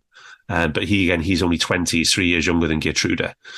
Martinez, completely different style of defender, as Dave said. Interesting that the Branislav Ivanovic, he was a bit of a tank back in the day. And Martinez's most similar profile is another tank of a player, Luke Shaw, believe it or not. So that's interesting. I mean, obviously that doesn't take into account, that's just purely a coincidence, but he is a lot more physical than the other players.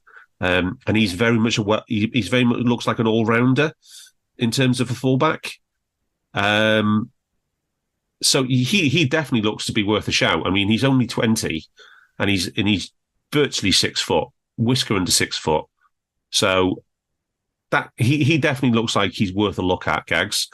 And Sedilia, this is the definition of a left field choice. Again, similar to Wrench. There's definitely some interesting features in him, but he is.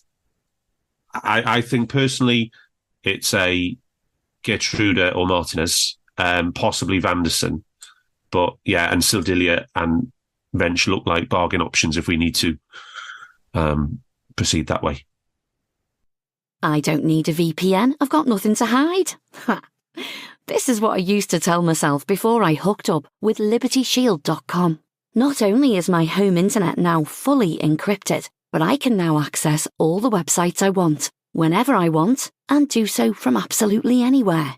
As a Liverpool fan, I love to know I can now watch every match, regardless of whether it's on UK TV or not. My Liberty Shield VPN makes sure nothing is blocked and guarantees me super fast streaming speed throughout that match. You can get connected right now with their software package, which includes a 48-hour no-obligation free trial and instant access to their apps for Apple, Android, Fire TV, PC, Mac, and Android TV.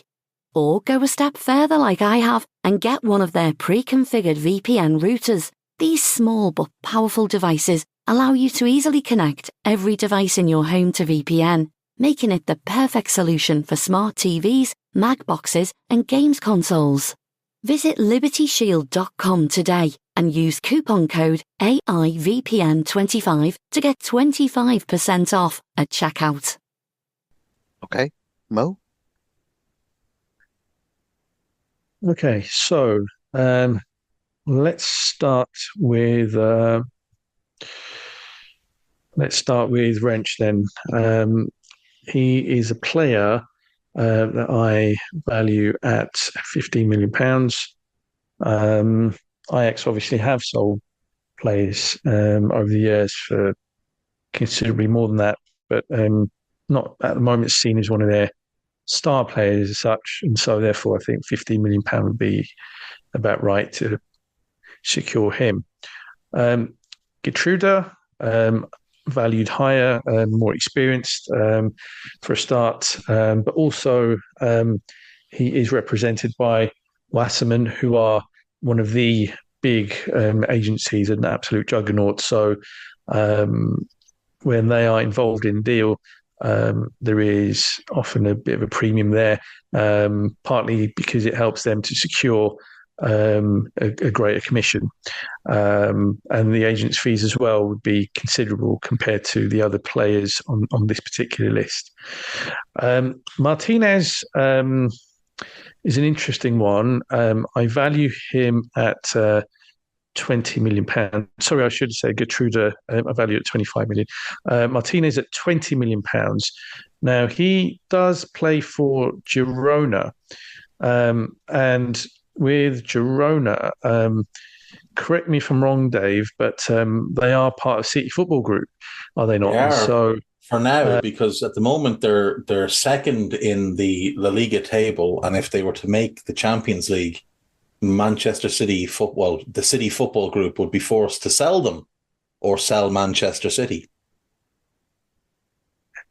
Yes, and by sell, it might be a similar kind of Red Bull Salzburg, RB Leipzig type arrangement, possibly, but certainly for the time being, I think that is one potential showstopper where that deal is concerned, in that City Football Group, not much love lost when it comes to Liverpool Football Club, where those people are concerned. So that would be my only concern. It's not to say that they wouldn't sell under any circumstances from one of their other clubs, but at the same time, we haven't really signed any other players from the City Football Group since that multi-club model has been set up some 10 years or so ago.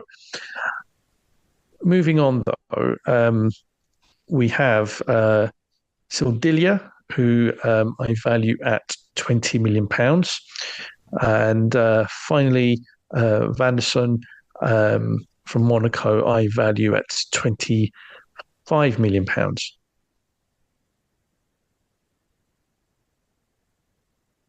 Okay, thank you. So, guys, which way are we going on this one? I think Dan is right. I think it is either Gertruda or Martinez.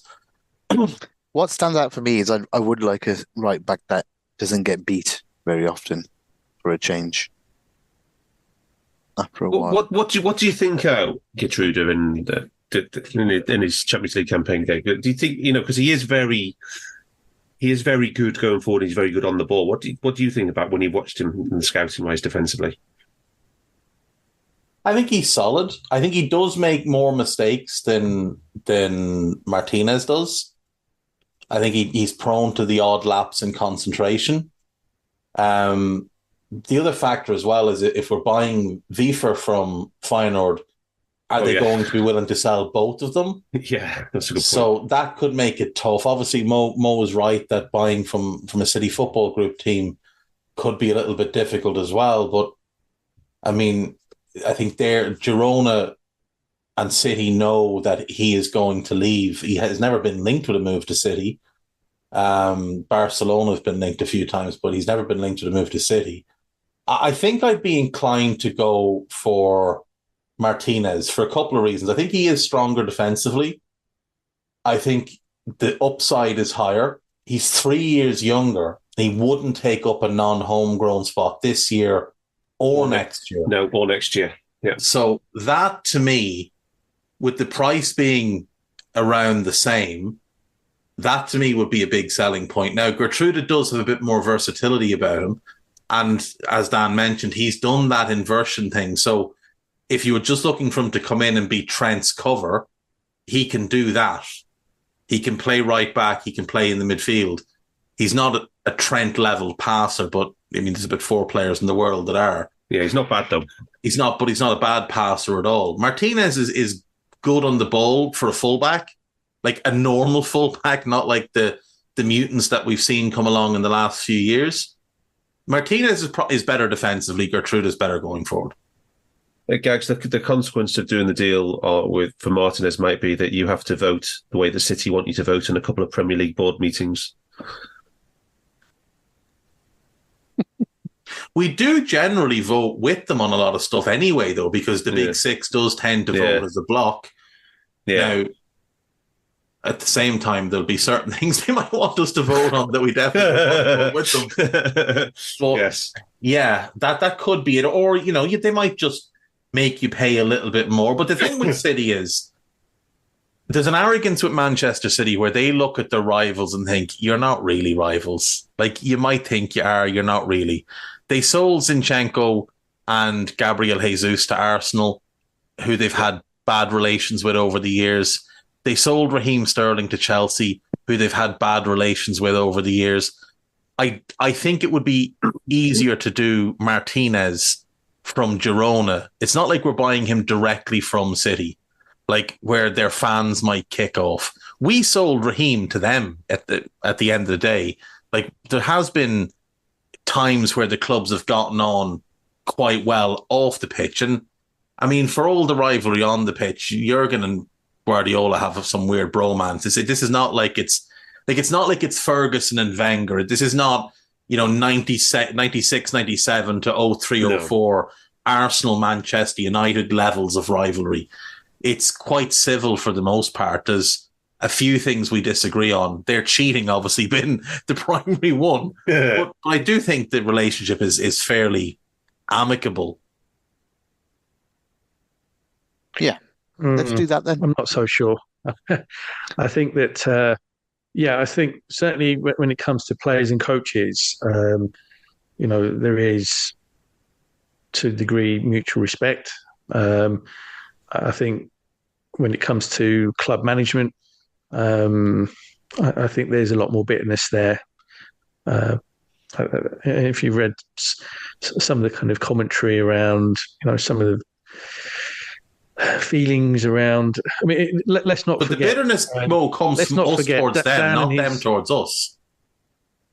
Yeah, but let's not forget some of Dan's mates. Didn't they hack? Oh yeah, but the thing is, they didn't hack it. No, they didn't. They just had rubbish data retention policies after some of their staff left. They didn't revoke their access to the system. We had staff that worked for City who joined us, who used their own logins that were existing logins on a certain site to access work that they had done.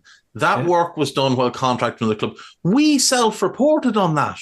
We told them, by the way, we've done this. Yeah. This wasn't, City would never have known. As Gags knows, any IT company worth its salt revokes access to systems when staff leave. And City didn't, so that's their problem. And City would never have known if we hadn't self-reported. So I have no sympathy. And the thing is, we offered to pay them £1 million quid and they were fine with it. Yeah, hold on. The staff member that actually did the work themselves on that account, just logged in to go and get the work that they'd done for another club. So they could have actually repeated the work. And let's not forget, that was also like 9 years ago. And look at the shit players we were signing off the back of that data. Like Adam Lallana and Dejan Lovren and Paul Lambert. Like, if that's who we stole, they owe us $1 million. If only it was Paul Lambert, Dave. If only if it was Paul Lambert. If Ricky Lambert. Paul Lambert was actually a good midfielder. Yeah, he was. Back in the day. Dortmund, 97. Dortmund 97, in one of the weirdest transfers that's ever happened, where his contract ran out and he had no deal and he was meant to return back to Motherwell, and then he went goes off to the European champions. Went off and had a trial and won a European Cup. Good stuff. Okay, so Martinez it is, yeah? I think we've got to try and make the deal. Yeah. Mo can make that deal. So we're thinking Martinez, Theate, that's 50. And we're thinking Weaver, 70 total million. Now, the problem is, what's the ages of these? Weaver is 24. Weaver's 24, so he's a non-homegrown. Tiete is 23, so he's a non-homegrown. And Martinez is 20, so he doesn't count as non-homegrown. So we could sell. Well, this is the discussion we wanted to have. So we've got one spot, and we're gonna loan off Thiago to whoever will take a risk on him for 6 months. Loan him, sell him, whatever you have to do. Move him on down the road. It might be a case that you have to loan him because he won't pass a medical. Yeah, if a club is trying to buy him, so even they have to have medicals for loans, or no? Not so much. No, not so much. They might do a heart scan. They won't. There's got to be a Saudi deal that can be made in January. There's got to be. He could have one leg and they'd still sign him. So yeah. And then there's a Saudi deal, or there's a bar. And then it's up to him, and then he can say, 6 months in Saudi, and then I'll just go to Barcelona next summer, if he wants to do that. So exactly. So even if he's sold, even if it's just a loan to Saudi, it's fine because you it's send him to Qatar to Al Arabi. He can play with his brother, which he's always wanted to do. So I don't put into his Gags. I don't think it's unrealistic for Liverpool to say we're selling or loaning Thiago in January. No. I don't think that's unrealistic. Mm-hmm. No, because that might actually happen in real life. Yeah, he hasn't played, and realistically, he's not going to play. He's not going to play. He's going to come back. He might play twice. He'll get injured again. That hip injury is far worse than what's been publicly said. There's been conversations about whether or not he should retire with that hip injury. So he's not coming back. And if he does come back, he's gone in 6 months. There's more chance of one of the four of us lining out for Liverpool in the 24-25 season than there is of Thiago Alcantara getting a new contract.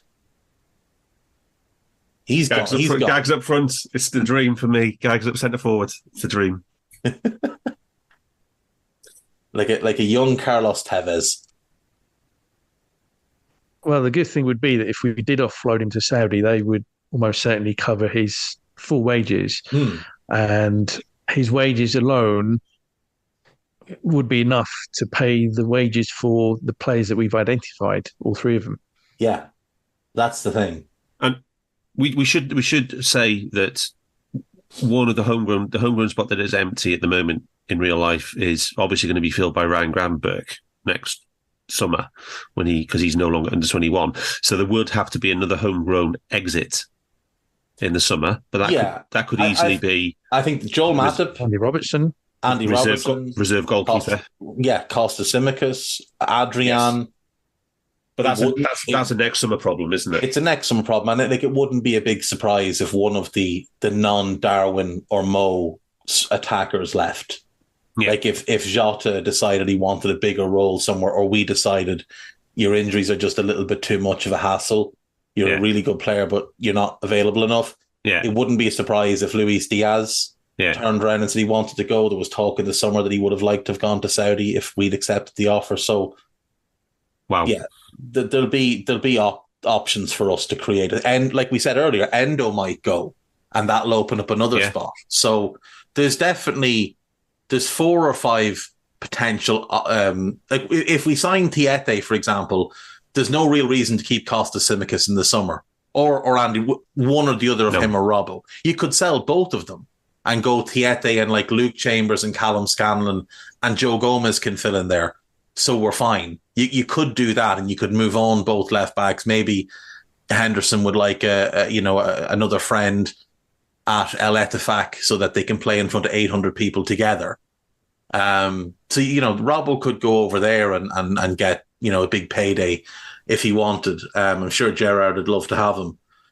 Costas will have interest from a couple of different places. Like, there's a bunch of players in this squad, I think, come the summer that will be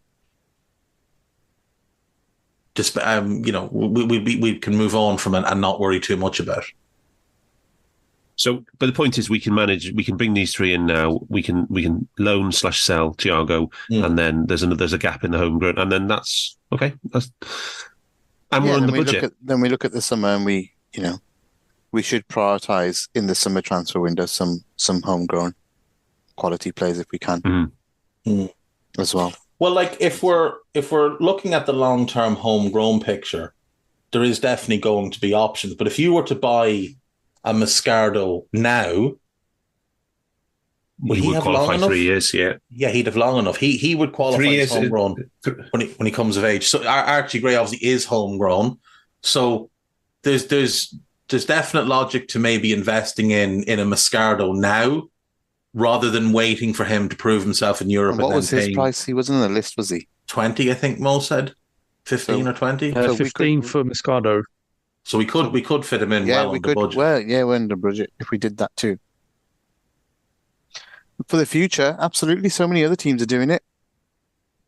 No, even if you buy him and you loan him somewhere, bring him in for 6 months, loan him for next season if you need to. If you just worry, you've got to play 3 seasons between 15 and 21 to be homegrown. Yeah, so you've got to be loaned here. Yeah, so Moscardo would qualify if he came now. Yeah. So get him. The only slight potential challenge might be around the work permit. Because they've changed the rules. They've changed the rules. He'll have no problem. You can now sign it is a certain amount of. I think it's 2 players in an 18-month period or 2 players in a 24-month period without needing to go through the normal work permit rigmarole. Yeah. So he could be the one of your 2. Yeah, and they realised that the Brexit regulations aren't working, Dave, for some reason. Crazy, isn't it? No. And the funny thing is, the Brexit regulations actually made it easier to sign these players, because if they played like Copa Libertadores, that counted massively. If they got 1 international cap rather than the old 75% rule, which was a scandal, to be fair. And also, by the way, we haven't thought about Thiago offloading would cover these wages, and we'd actually make a saving on wages. He would probably cover the wages of all 4 players. Yes. Well, no, we'd still make a saving, I think, on all 4. Yeah. Wow. Yeah, I mean, V for 50 grand probably does him. Tiete probably similar, maybe 60. I'd imagine Martinez maybe 40. And lower, Moscardo 20, 25. Yeah, we make some profit, man. Yeah. Do you know, we'd save a bit of money, and we'd have players. And look, we all love Thiago. Thiago's a far better footballer than any of the 4 players we're talking about here. Yeah. But these are players that could contribute. And we've talked about this for years, spending money on players that aren't actually contributing or are contributing in a negative way, like when we were paying James Milner the most money at the club to be one of the worst players at the club. Yeah. And there's, and Gravenberch is like the example evidence of a player that even if they're not playing well somewhere else, when they come into this atmosphere, into this club, into the you can make a contribution. Absolutely. Well, because they feel loved, they feel like they make they're valued, and they feel like all the other team, the rest of the players are actually helping, not rather than the nonsense politics you get at a club like, say, for example, Man United. If he had gone to Man United, he'd be absolute dog shit. Yeah, and I think all 4 of these players, I think they're all low risk with high upside potentially for the deals that we're making here. These aren't breaking the bank deals. These are sensible investments with potential good upsides. It's mad that the culture is such a big part of the success. Yeah, credit to the manager. Absolutely, that's the thing. And like Gravenberch is a prime example. Like, one of the big factors with him is if he went to United, their captain is Bruno Fernandes. Bruno Fernandes is a really good player, Yeah, he scores a ton of goals. He's not a captain. He's in no way a captain. And what is he most notable for these days? Having a tantrum. Having a tantrum. Now, we've got Joel Matip, who is the king of the tantrum, but in a more productive, positive way. But we've got Virgil as our captain, who's also his international captain. And for Gravenberch, not only does he have someone there that's going to fight his corner, but he also has to impress Virgil, because he knows that when Virgil goes with the national team, Ronald Koeman is saying, how's Ryan getting on? And Virgil's not going to lie and say, he's delighted. No, he's brilliant, if he's acting the prick or if he's not putting in the effort. So it's both a good environment, but it's also a driving factor as well that will make him continue to want to improve. And there's a lot to improve, but there's an awful lot of talent.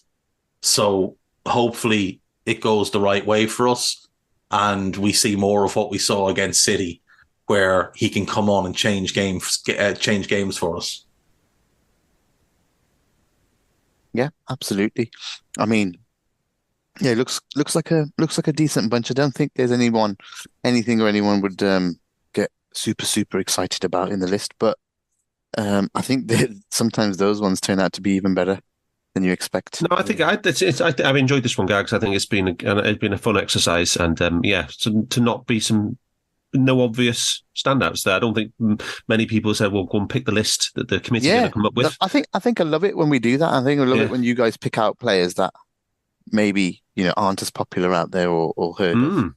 And then when they do come to the fore elsewhere, if we don't go for them and they go elsewhere and they turn out to be great, it looks good on the group. Well, look at Van de Ven. We signed him on the last committee pod, and he's done really well at Tottenham. Very solid. Again, culture though there as well.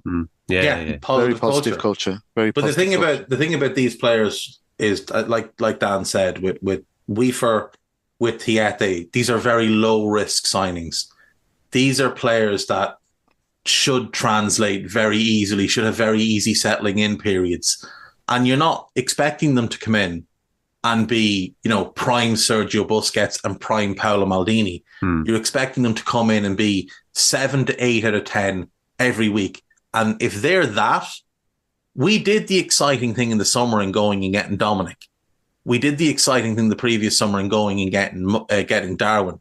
They can't all be exciting signings. As Dan always says, you only need a couple of lads that can play the piano. You need a big gang of lads that can carry a piano. And Mats Wiefer and Artur Tiete and Arno Martinez are lads that will carry a piano for you. Now, Mascardo's the type of fella who'll walk behind the piano, barking at you to make sure you carry it quick enough, and he might give you a kick if you don't carry it quick enough. But if you need him to step in and carry it, he can carry it as well. He's not going to play it a whole lot, but he'll be there to dictate and make sure it all goes accordingly. But we're signing, I think, 3 near sure things in terms of we aren't going to miss out. We're not going to lose out on money with these. They're not going to be flops. They're going to come in and they're going to be solid. At the very least, they're great squad additions. Mascardo, though, he could be a top level player in that position. Like a really rare, high-end, shielding defensive midfielder that you don't see. Like there's one great one in the world right now, and it's Rodri. Boubacar Kamara has the potential to get close to that level, but I don't think quite that level. But Mascardo, I said it earlier, and I don't say it lightly. Everybody knows how much I think of Roy Keane. He reminds me of Roy Keane, and he's the first player in a long time that I've thought, you could be that guy in that role in the next 18 months. Like, it mightn't even be a thing where it takes him 3 years to take that spot. He might take it in 12 months, 18 months, because he's so, this guy is undergoing university courses while carrying on a full-time degree, and by all accounts is excelling in his course as well. So that points to being very, very intelligent and very well able to look after himself, to manage his time, to be doing all the right things on and off the pitch. And that's what you're looking for in a young player. Do you turn up on time? Do you put the work in? Can your teammates rely on you? And with him, everything points to an absolutely bulletproof mindset, not the type who's going to get swayed, not the type who's going to lose track. Grown up with a really positive culture around him at a club now that have taken really good care of him. He will make sure. This is why it doesn't look like he will go to. He doesn't look like he'll go to Chelsea, because he's going to pick his next club based on what's best for my development, not what's best for the bank, not what's best for, you know, the long-term security of my family and friends. What's best for my development. And if we get into that mix, I have no doubts that we can sell him on. This is the best club for your development. This is the club where you come in with great players around you, great young players as well, starting with, say, 25-year-old Trent and Alexis, and those who are younger. This is a group that can grow together over the next 5, 6, 7 years, post-Mo, post-Virgil, and be really, really, really special. And he could be a vital part of that. And that's where I think he'll make his decision. So 3 that I think are sure things to, at the very worst, be great squad players, but I think can be certainly short-term fixtures in the 11, and 1 uber high ceiling midfielder who could be the best of the bunch. Wow. Fantastic. Nice. Thank you all for that. Really appreciate your time that you spend, all 3 of you, in making this podcast happen. And yes. Big fun, boss. Enjoyed it. Thank you. Absolutely. And then I just turn up and host it and do nothing. But so, yeah, thank you very much, all 3 of you, for everything you do on the channel as well. It isn't what it is without you all. So, and all of you listening as well, thank you so much for supporting us all the time. I don't get to say it much often now. I used to say it every week. But yeah, thank you very much. And we will be back. We will be back in the summer. These guys will be back next week, probably. But we will be back in the summer with another one, which I'm sure will be another huge, huge summer for Liverpool FC. And let's hope it's one that follows a successful season. But yeah, up the Reds. We hope you enjoyed listening to this Anfield Index show. Please be sure to subscribe to our channel so future podcasts find their way to your device automatically. There's nothing quite like fan engagement, and we'd love to know what you think of anything discussed on this show. The best way to get in touch is over on our free Discord community, where both podcasters and listeners debate the hottest LFC topics 24/7. Sign up free now at AnfieldIndex.com/Discord. You won't regret it. You can also follow us on Twitter at Anfield Index and find us on Facebook by searching for Anfield Index. Oh, and before you go, we'd love it if you could leave us a 5-star review on your favourite podcast app. It only takes a couple of seconds, and it means the world to the people who create these free shows. Sports Social Podcast Network.